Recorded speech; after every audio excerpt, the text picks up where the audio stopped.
Programme کو پیش کیا ہے گڈ ورڈ بکس نے. بچوں کے لیے دلکش اسلامی کتابیں، ہر گھر کی ضرورت.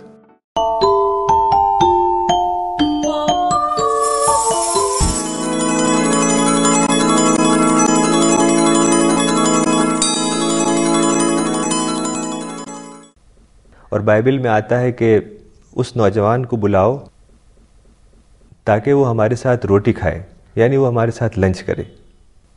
تو وہ لڑکی آئی اور اس نے موسیٰ علیہ السلام سے کہا کہ ہمارے والد نے آپ کو بلایا ہے تاکہ وہ کچھ آپ کو اجر دے جو آپ نے ہماری ہیلپ کی ہے.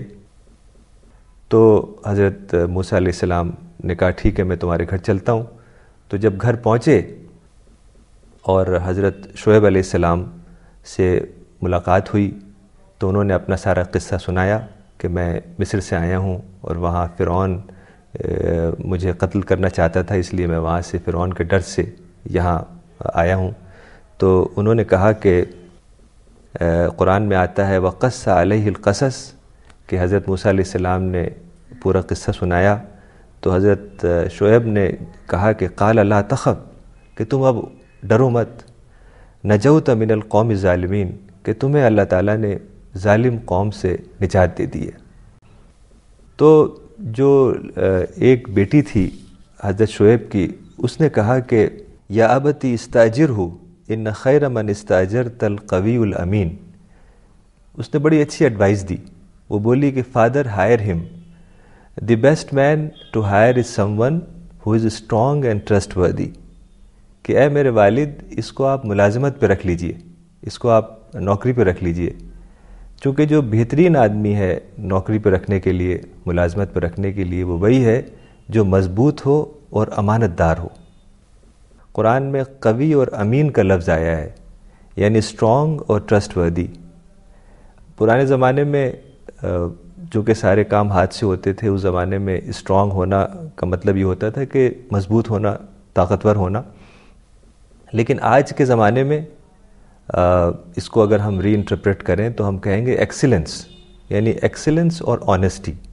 یہ دو چیزیں ہیں جس کے ذریعے آپ دنیا میں کامیابی حاصل کر سکتے ہیں.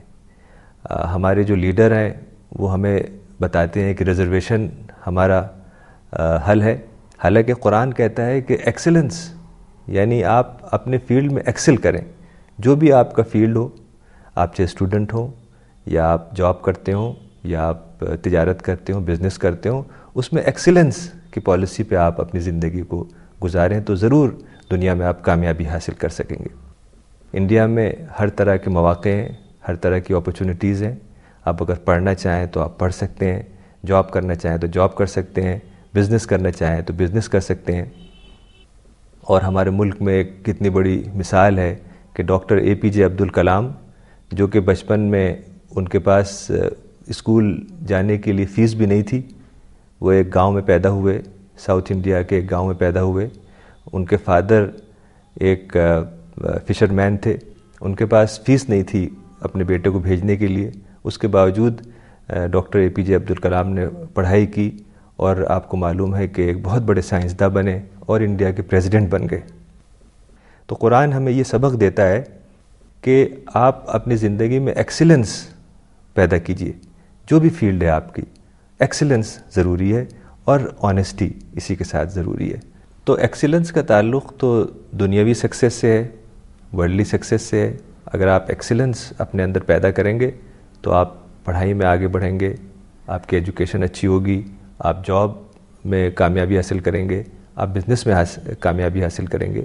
کسی بھی فیلڈ میں آپ ہوں، اگر آپ اپنی زندگی ایکسیلنس کی بنیاد پر قائم کریں گے تو آپ کو دنیاوی کامیابی یقینی ملے گی. قرآن ہمیں یہ سبق دیتا ہے. لیکن آنیسٹی کا تعلق ایمان سے ہے، آنیسٹی ایمان سے جڑی ہوئی ہے. حدیث میں آتا ہے لا ایمان لمن لا امانت لہ، یعنی اس شخص کا ایمان نہیں ہے، اس شخص کا فیتھ نہیں ہے جس کے اندر آنیسٹی نہ ہو. چونکہ آنیسٹی کا تعلق ایمان سے ہے اور ایمان کا تعلق آخرت سے ہے، ہیر آفٹر سے ہے، اور ہیر آفٹر کا تعلق اکاؤنٹیبلٹی سے. یعنی جو شخص اس دنیا میں اگر اس نے ڈس آنیسٹی کی تو وہ آخرت میں پکڑا جائے گا. آخرت میں جب حساب کتاب ہوگا، ڈے آف ججمنٹ ہوگا، تو جس شخص نے کسی کا مال لوٹا ہے ناجائز طور پہ، یا اس کی پراپرٹی ہڑپ کی ہے، یا اس کا کوئی اور نقصان کیا ہے، تو اس سے کہا جائے گا کہ تم اسے واپس کرو.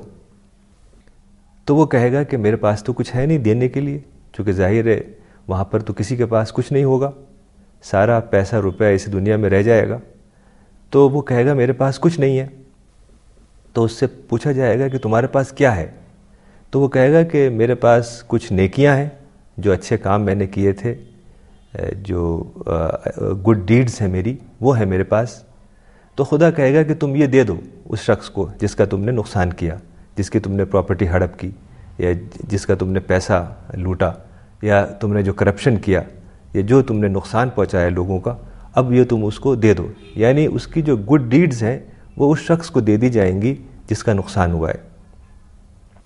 اور پھر اگر وہ گڈ ڈیڈز کم ہوں گی، مان لیجئے اس کو دینا ہے 1,00,000 نیکیاں اور اس کے پاس صرف ہیں 50,000، تو پھر اور بڑی بھیانک بات ہوگی.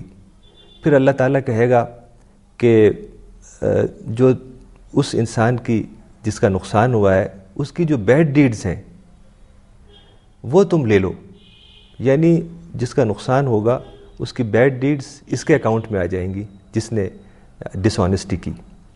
تو ڈس آنیسٹی اتنی بری چیز ہے کہ انسان آخرت میں یعنی اپنے آپ کو جہنم میں جانے سے بچا نہیں سکے گا اگر اس نے اس دنیا میں ڈس آنیسٹی کی. ایک واقعہ ہے جو حضرت عمر کے زمانے کا ہے. حضرت عمر کے زمانے میں ایران میں لڑائی ہوئی، تو اس وقت حضرت عمرو بن العاص سردار تھے. تو وہ ایک ٹینٹ میں تھے، رات کا وقت تھا. تو رات کے وقت کسی سپاہی کو، کسی آرڈنری سپاہی کو ایک تاج ملا جو ایران کے شہنشاہ کا تاج تھا، ایران کے بادشاہ کا تاج. اس میں ہیرے اور جواہرات جڑے ہوئے تھے. تو اس نے فوراً اسے اپنی چادر میں لپیٹا اور فوراً لے کے حضرت عمرو بن العاص کے ٹینٹ میں آیا اور وہاں اسے رکھ دیا اور رکھ کے فوراً جانے لگا وہ. تو جب وہ کھولا گیا، جب وہ چادر میں سے اس کو کھولا تو وہ اتنا اس میں ہیرے اور جواہرات تھے کہ وہ سارا ٹینٹ جگمگا اٹھا. تو حضرت عمرو بن العاص نے کہا کہ تم اپنا نام تو بتاؤ کہ تمہارا نام کیا ہے. تو وہ شخص تقریباً ٹینٹ سے باہر نکل چکا تھا، وہ مڑ چکا تھا. اسی حالت میں اس نے کہا کہ یہ کام میں نے جس کے لیے کیا ہے وہ میرا نام خوب جانتا ہے. اور وہ یہ کہہ کے ٹینٹ سے باہر چلا گیا اور آج تک کتابوں میں اس کا نام معلوم نہیں ہو سکا. تو یہ وہ چیز ہے کہ جو آنیسٹی ہے وہ آپ کو آخرت کی پکڑ سے بچاتی ہے. اگر آپ نے ڈس آنیسٹی کی تو آخرت کی پکڑ یقینی ہے. تو جب حضرت شعیب حضرت موسیٰ علیہ السلام سے ملے اور ان کی باتیں سنی تو ان کی شخصیت سے بہت متاثر ہوئے، ان کے پرسنالٹی سے بہت اثر ہوا ان کو. تو انہوں نے کہا کہ میں چاہتا ہوں کہ میری جو یہ 2 بیٹیاں ہیں ان میں سے کسی ایک سے تمہاری شادی کر دوں، لیکن میری یہ شرط ہے کہ تم میرے یہاں 8 سال یا 10 سال رہو. تو جب حضرت موسیٰ علیہ السلام نے یہ بات سنی تو انہوں نے فوراً اسے قبول کیا اور ان کی وہاں شادی ہو گئی. ایک بیٹی سے شادی ہو گئی جس کا نام کتابوں میں صفورہ آیا ہے. تو حضرت شعیب چونکہ بوڑھے ہو چکے تھے، ان کو بھی کسی ایک نوجوان کی ضرورت تھی کہ ان کے گھر کا کام سنبھالے، ان کی جو بھیڑ بکریاں ہیں ان کو چرائے اور جو گھریلو انداز کے کام ہوتے ہیں اس کو کرے. تو حضرت موسیٰ علیہ السلام وہاں ان کے ساتھ رہنے لگے اور جو ان کے کام تھے اس میں ان کا ساتھ دینے لگے، ان کی بھیڑ بکریاں چرانے لگے. جو مدین کا وسیع ریگستان تھا، جو پہاڑی علاقہ تھا، اس میں جایا کرتے تھے اور وہاں خدا کے بارے میں سوچتے تھے کہ یہ کائنات کس نے بنائی، انسان کو کس نے پیدا کیا، دنیا میں انسان کا کیا مقصد ہے، زندگی کیا ہے، موت کیا ہے. اس طرح کے سوالات ان کے ذہن میں آتے تھے. چونکہ سارے ہی پیغمبر اس مرحلے سے گزرے ہیں کہ وہ سیکر بن گئے. حدیث میں آتا ہے کہ رسول اللہ صلی اللہ علیہ وسلم نے فرمایا، پروفٹ محمد نے فرمایا کہ وما من نبی الا وقد رأى الغنم، کہ کوئی پیغمبر ایسا نہیں گزرا کوئی پروفٹ ایسا نہیں گزرا جس نے بھیڑ بکریاں نہ چرائی ہوں۔ تو لوگوں نے پوچھا وَأَنْتَ یا رسول اللہ، کہ اے خدا کے رسول آپ نے بھی ایسا کیا؟ تو رسول اللہ نے جواب دیا کہ وَأَنَا، اور میں نے بھی ایسے ہی کیا۔